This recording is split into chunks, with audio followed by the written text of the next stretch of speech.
Maintenant, j'en arrive à ma grande épreuve. Mesdames, vous pouvez sortir.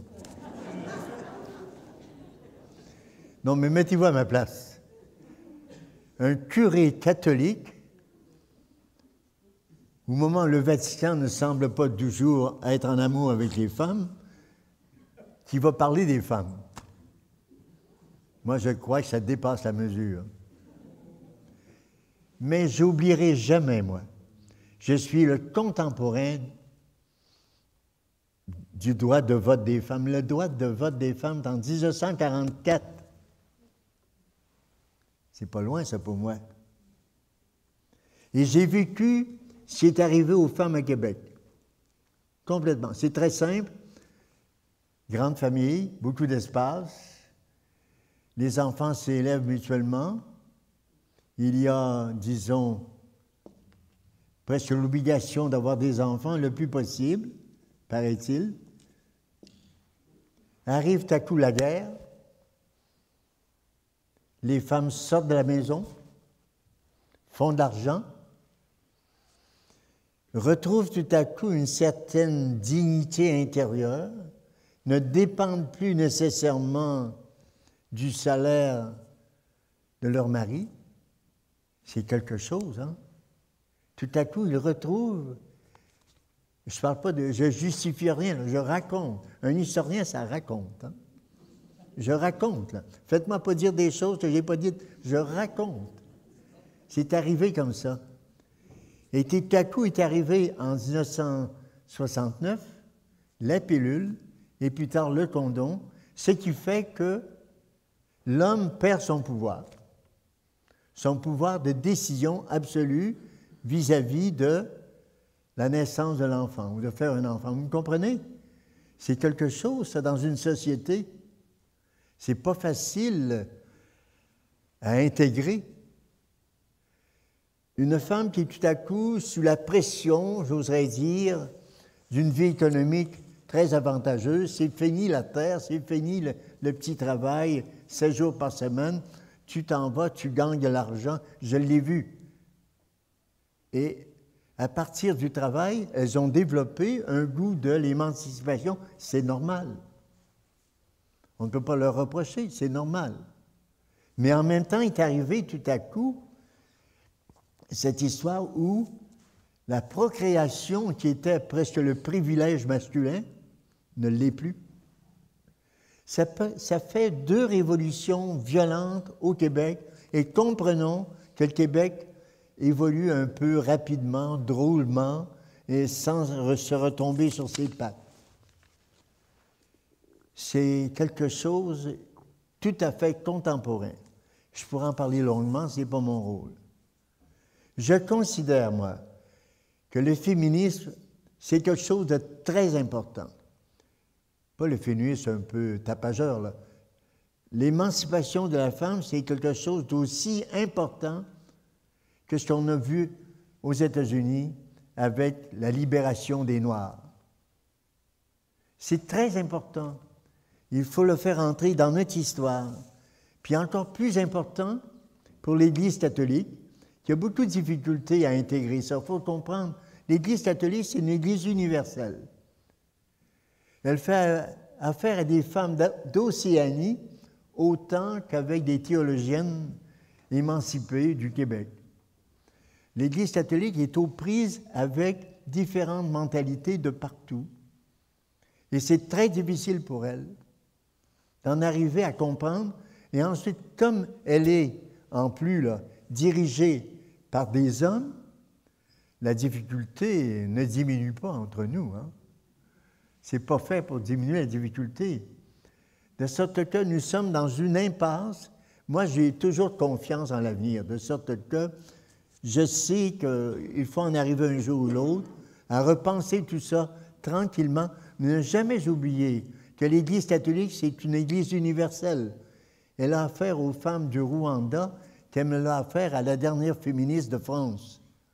Elle est obligée de tenir compte de tout ce monde-là, et sa lenteur, souvent, c'est peut-être le lieu de sa réflexion. Ça me paraît un peu trop lent, mais ça, c'est du mauvais esprit de ma part. Et je crois que peut-être que c'est providentiel, je ne sais pas. Mais le point aussi, le plus important de tout cela, ne jamais oublier que l'homme, c'est l'homme, la femme, c'est la femme. Ça, il ne faut jamais oublier, ne pas diviser, ne pas opposer, ne pas mettre la droite, la gauche dans ça. Non, non, il ne faut pas. On a tellement été habitués, nous autres, à diviser, pas opposer, là. Non, il faut revenir. C'est une réflexion qui est commencée, c'est une réflexion qui est difficile. Il y a des luttes de pouvoir à travers tout cela. C'est normal, on est humain. Est-ce qu'elle devrait devenir prêtre? Toujours possible. Mais il va falloir que nous, les prêtres, nous apparaissions non plus comme un pouvoir, mais comme un service. Non plus comme une caste qui possède le pouvoir de décision, mais plutôt comme un petit groupe au service de l'humanité. Nous apparaissons sociologiquement comme un pouvoir de décision. Et c'est un peu vrai. Et ensuite, nous apparaissons comme dans l'Église, vous voyez les cardinaux qui s'en vont à Rome, là, quel pouvoir entre nous. Ils vont décider dans une maison fermée, après avoir prié, qui va être pape. Ça, c'est du pouvoir. Ça, c'est fort. Ça c'est très fort, sociologiquement. C'est un pouvoir. Mais le sacerdoce, c'est pas ça. Le sacerdoce, tu donnes sa vie aux gens d'à côté. Le sacerdoce, c'est Jésus de Nazareth. Jésus qui se promène, qui va voir tout le monde, qui pardonne tout le monde. Alors, le contexte dans lequel nous sommes n'est pas facile. L'idéal, au fond, c'est que nous soyons un jour gouvernés par un couple. Ça va prendre du temps, ça. Non, mais c'est vrai. Moi, je raisonne comme historien, là. C'est enregistré, ça? Oui. Je raisonne. Gouverné par un couple, ça change toute l'atmosphère. Gouverné seulement par une femme, gouverné seulement par un homme. Mais moi, je rêve en couleur, comme vieux curé, là. Je me dis, il n'y aurait pas de chicane à ce moment-là. Les deux seraient en tête de nos institutions. Ils seraient égaux, en principe, hein? Les deux créés par Dieu, à l'image de Dieu, ce serait... Mais il faut revenir encore où le temps passe. Heureusement, il y a un autre élément que je dois vous dire qui va faire réfléchir les gens du grand séminaire, c'est que bientôt, il y a une majorité de femmes théologiennes avec des diplômes. Or, ceci va changer beaucoup l'atmosphère, parce que des femmes averties, théologiennes, compétentes, vont pouvoir dire leur parole au nom de la compétence, et elles seront mieux entendues que seulement la voix des hommes seulement. Je crois que c'est un nouveau monde qui s'en vient. Je ne suis pas prophète, mais comme historien, je suis ici pour réfléchir devant vous. Et j'ai réfléchi, j'ai été un peu rapide, je me suis peut-être trompé, je ne sais pas, je demande pardon, pas beaucoup de contrition, mais quand même. C'est qu'il faut absolument en arriver à accepter nos différences. Différences de fonction, différences de sexe, différences de talent. On est là, non pas pour commander, on est là pour s'aimer. Une femme va aimer à sa manière, puis l'homme à sa manière, puis on a besoin des deux.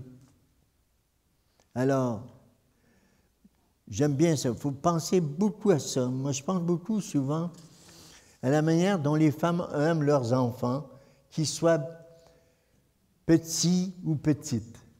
On dirait que l'amour a dépassé tout. Garçon ou fille, ça n'a pas d'importance, c'est mon enfant. Et je crois que Dieu nous aime comme ça, hommes, femmes. Nous sommes ses enfants. On a été baptisés, comme disait saint Paul, il n'y a pas de juifs, c'est fini ça, il n'y a pas d'esclaves, il n'y a pas d'hommes libres, il n'y a que ni hommes ni femmes, tous nous faisons un avec le Christ. Et cette unité là, merveilleuse, là, Quand le Christ parlait aux foules, là, il disait, on te cherche. Tes frères te cherchent. Il dit, qui mes frères? Tous ceux et celles qui m'aiment sont mes frères, mes sœurs. On est ensemble. Quiconque fait la volonté de Dieu, il est avec moi, elle est avec moi. C'est ce monde-là là, qui m'intéresse.